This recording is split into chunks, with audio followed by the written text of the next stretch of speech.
Welcome back. Radio city joke સ્ટુડિયોમાં આપનું સ્વાગત છે.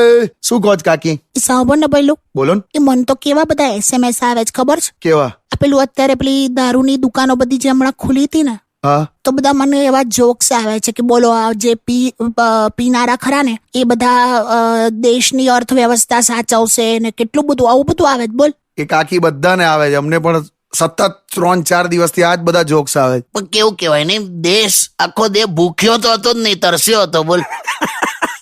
એના કરતા ઘરે છાના માના ચા પીતા હોય તો. ચા તો એનથી ડેન્જર. કેમ એવું કહો છો? આપડે પેલો નીતિન નહીં, નીતિન એ NRI છે.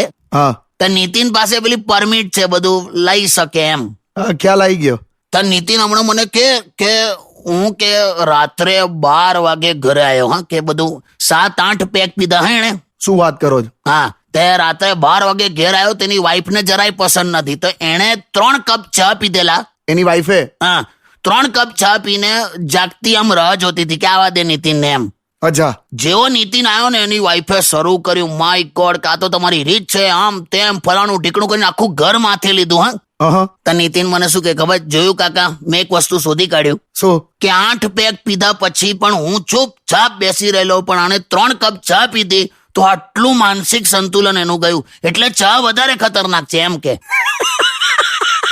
બધી હોશિયારી ના મારો ના આવે. આ તો નીતિને કીધું લઈ. બાકી હું તો એવું માનું જ છું કે જે પીતા હોય અને જે ના પીતા હોય એ બંને હરખા. કઈ રીતે? બંને એકબીજાને મૂર્ખ સમજતા હોય. બોલ.